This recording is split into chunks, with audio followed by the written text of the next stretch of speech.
Bismillahirrahmanirrahim. Assalamualaikum warahmatullahi wabarakatuh. Halo adik-adik semua, selamat pagi. Gimana kabarnya hari ini? Udah pada semangat belum buat belajar? Yuk, biar pada semangat, kita ice breaking dulu ya. Bareng-bareng semuanya, oke?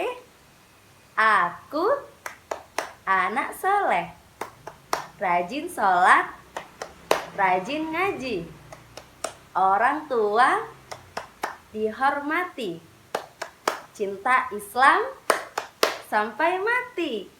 La ilaha illallah Muhammadur Rasulullah. Islam yes, kafir no, setan hus. Nah, adik-adik, sebelum pelajaran dimulai, alangkah lebih baiknya jika kita berdoa terlebih dahulu. Kita doa bareng-bareng ya. Bismillahirrohmanirrohim. Raditu billahi robba wa bil islami dina wa bi muhammadin nabiyya wa rasulah. Rabbi zidni ilma warzuqni fahma. Amin. Jangan lupa diperhatikan ya videonya. Semangat. Kisah Nabi Ayub alaihissalam. Nabi Ayub alaihissalam adalah cucu dari Nabi Ishak bin Ibrahim alaihissalam. Nabi Ayub adalah nabi yang mempunyai tingkat kesabaran yang tinggi. Nabi Ayub adalah nabi yang dicintai oleh Allah Subhanahu wa Ta'ala dan oleh para umatnya. Nabi Ayub merupakan nabi yang sangat kaya raya, tetapi beliau juga tidak lupa untuk beramal baik, bersedekah, berbuat baik pada siapapun, hingga malaikat pun terkagum-kagum oleh Nabi Ayub alaihissalam. Nah, Nabi Ayub juga dikatakan memiliki banyak ternak yang dimana dapat menghidupi keluarga dan juga para umat muslim lainnya. Dan ada juga kebun yang untuk bisa dipakai sebagai bahan pangan sehari-hari. Tetapi pada suatu ketika ada iblis yang sangat tidak menyukai Nabi Ayub, karena Nabi Ayub sangat beramal soleh dan sangat mencintai umatnya. Nah, setelah itu iblis tidak tinggal diam. Iblis mulai mengganggu Nabi Ayub untuk menggoyahkan imannya. Dengan cara yang pertama, yaitu iblis membakar peternakannya dan kebun-kebunnya yang dimiliki oleh Nabi Ayub, serta harta-hartanya yang semua ada waktu itu benar-benar habis terbakar. Tetapi Nabi Ayub beserta keluarganya, anak-anak dan istrinya tidak patah semangat dan tidak lalai akan ibadahnya, tetapi malah membuat mereka lebih giat untuk melaksanakan kewajibannya, yaitu beribadah kepada Allah.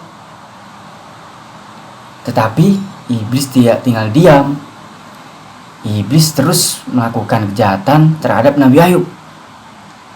Setelah membakar kekayaan yang dimiliki oleh Nabi Ayub, iblis yaitu mengganggu anak-anaknya Nabi Ayub. Hingga anak-anaknya Nabi Ayub, putra-putrinya Nabi Ayub meninggal pada saat diganggu oleh iblis dengan cara menggoyang-goyangkan tiang rumah yang ada pada rumahnya Nabi Ayub, sehingga tiang itu pun roboh dan menjatuhi anak-anaknya putra Nabi Ayub. Tetapi walaupun Nabi Ayub sangat bersedih, begitupun dengan istrinya, mereka tetap saja teguh iman dan teguh pendirian kepada Allah Subhanahu wa taala. Karena apa? Karena Nabi Ayub yakin pasti suatu kehilangan akan mendapatkan ganti dari Allah Subhanahu wa taala. Dan tidak hanya itu, iblis masih saja mengganggu Nabi Ayub dengan cara-cara yang sangat licik dan tidak berperi kemanusiaan, yang membuat Nabi Ayub dan istrinya sangat sedih. Dan usaha yang terakhir yang dilakukan oleh iblis yaitu menebarkan bibit penyakit kepada Nabi Ayub, yaitu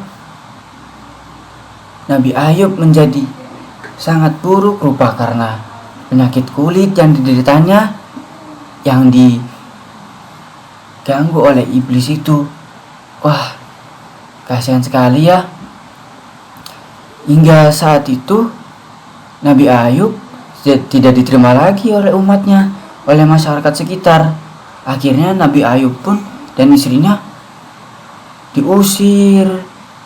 Tetapi alhamdulillah Nabi Ayub dan istrinya tidak pernah dendam ataupun kesal terhadap mereka, karena Nabi Ayub tahu ini adalah ujian dari Allah Subhanahu wa taala yang insya Allah pasti ada jalannya dan ada hikmahnya.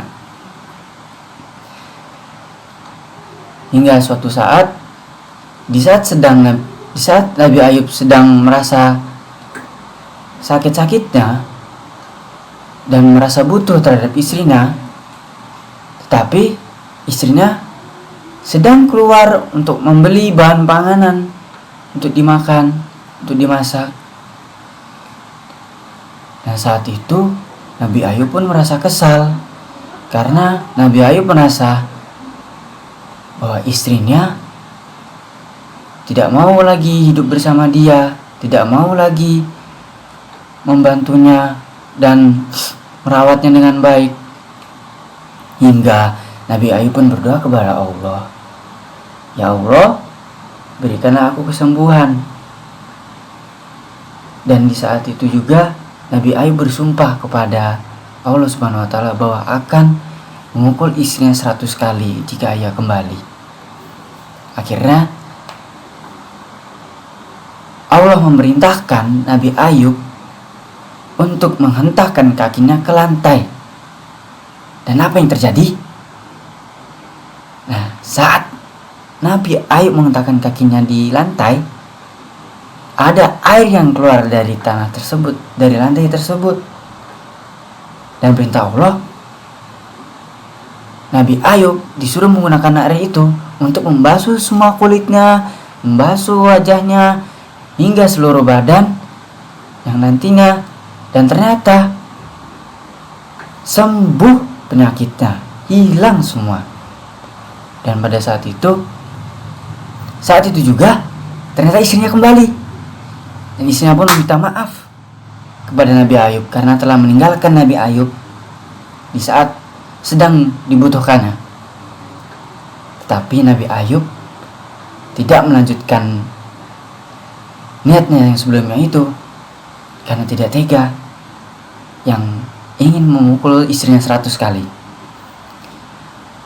Hingga Allah pun menyuruh Nabi Ayub untuk mengambil 100 helai rumput dan kemudian memukulkan kepada istrinya itu dengan pelan, sehingga istrinya pun tidak merasa sakit. Alhamdulillah ya, selalu ada jalan dan selalu ada pertolongan oleh Allah Subhanahu wa taala. Setelah penyakitnya sembuh, Nabi Ayub pun kembali ke asalnya, ke umatnya, ke tempat di mana ia tinggal sebelumnya.